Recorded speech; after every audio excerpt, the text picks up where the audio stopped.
Hello guys! Welcome back po ulit dito sa ating YouTube channel, The Home Beside. Once again, ako pala si Josh for today's video, sa mga nagme-message po sa akin regarding dito sa kanilang payout status kay Facebook, And mostly on process at yung iba ay merong na-receive na restriction dahil sa unusual activities.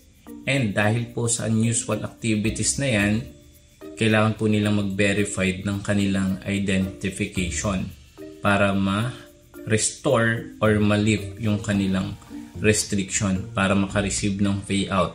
Yun nga lang guys, based dito sa nakikita natin, hindi lang po isa, hindi lang dalawa yung naka-experience nito, and possible ito din ay isang glitch mula kay Facebook. So ngayon, etong sa screen, yan yung example ng verify your identity. So kailangan mong magpasa ng mga ID or ng documents na magpapatunay na ikaw po ay may-ari ng page or ng profile, or ikaw mismo yung magre-receive ng sahod.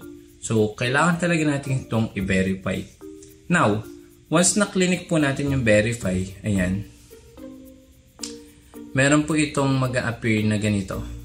Ayan siya. So, verify identity. So, meron ditong options na upload your ID. So, dito si Facebook ay nag-accept lang po ng primary ID. Ano nga ba yung mga primary ID na ina-accept niya? So, ito po. So, ito po guys yung mga ID na ina-accept ni Facebook. So, meron po dito na kailangan nating sundin before natin i-upload yung ID natin. So sabi dito, confirm your identity. You can upload and submit and approve documents like valid passport, driver's license, or non-driver's government ID. So meron po ditong types of ID that Facebook accept. Click natin ito. Okay, so makikita po natin dito, meron dito mga list ng ID. So number 1, dapat meron po talaga tayong sariling mga supporting documents. Ayan, government ID, you can send one government ID to confirm your name or gain access to your account. So dapat naka-indicate po dito yung pangalan, yung date of birth, or yung address, kung may address, your name, and also yung picture or yung photo nyo dun sa ID. Like for example, ang kailangan natin ipasa na ID ay government ID. Yun nga, driver's license, national identity card or yung PLC's ID, passport, or yung birth certificate. So sa non-government ID, dalawa po yung kailangan nating i-provide or i-submit. Ayan, so dito, if you can provide government ID, you can send 2 different non-government ID instead. Ayan, number 1, ito yung mga student card, library card, ayan, refugee card, employment verification, diploma, loyalty card. So pwede po yan, dalawa po yung kailangan nyo i-provide kapag hindi primary ID yung inyong available. Okay? ID requirements for ads about social issues. So hindi naman po ito related na sa payout. And then syempre, paano natin to i-upload dito sa Facebook? So how to upload an ID to Facebook? So i-click natin ito. Ayan.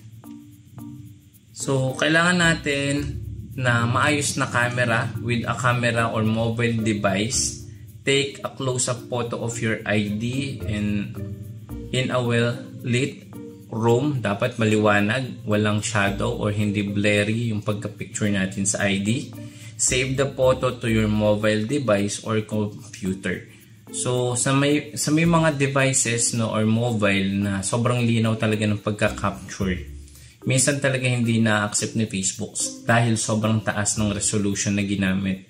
So better, pwede nating i-screenshot, or i-crop yung mismong picture para at least bumaba yung yung file size. Alam ko meron silang nire-require na file size doon sa i-upload natin.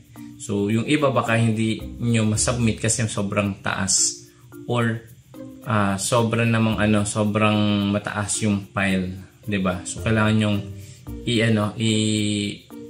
i-crop para bumaba at hindi naman compromise yung mismong quality ng picture. Follow on screen instruction for uploading. So yun naman madali lang yan. And then kailangan natin i-upload. So click mo lang tong choose file. Ayan, click mo lang choose file, then mapuproceed ka sa iyong gallery. So kayo na po yung bahala na pumili at i-submit yan kay Facebook.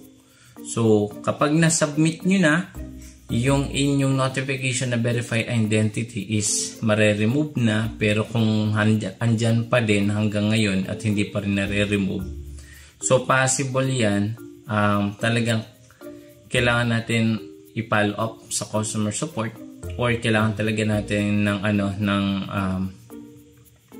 ng appeal na tinatawag. So yung appeal is long process na kailangan talaga na every day talaga i-check natin yung update, kung ano ba yung dapat nating i-submit para makapag-upload tayo at mawala na po itong restriction na ito. Okay? So yun lang naman, madali lang naman yung pagproseso, but again syempre sahod po ito at bine-verify po ni Facebook yung ating pagkakakilanlan kung tayo ba ay talagang admin ng ating Facebook account or ng pages natin. Kasi nga po, 'di ba, sa payout, pwede po tayong maglagay ng admins na siya po kumbaga yung third person or intermediary na a-accept ng payout mo galing kay Facebook. So yun po yung option na yun nung tayo po ay nag-fill out.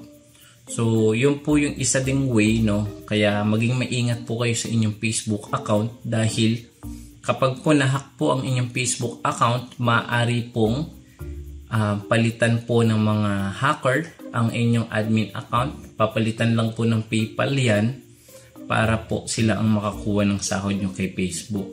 So, malinaw po na hindi po batayan dito kung gaano ka-secure. Minsan nakakapag fill out tayo ng mga information natin sa mga emails or sa mga phishing site na nako-compromise po yung account natin. So maging maingat, magtanong at the same time meron po tayong mga full guide video niyan paano ba tayo magiging secured sa ating mga Facebook account or pages. So, don't forget to follow and subscribe dito. Ayan, click mo na yung bell icon para pag may mga bagong upload, manonotify po kayo kaagad. So, sana malip na po ang inyong restriction and ma-verify na po yung identity. Kung hindi pa po ma-verified, i-message nyo po ako, at i-guide ko kayo. But again, guys, it is a long process, Kailangan po natin mag-consume ng time, effort. And yun, pag-usapan na lang po natin. Okay? So yun guys, maraming salamat. See you again sa next video. Bye-bye.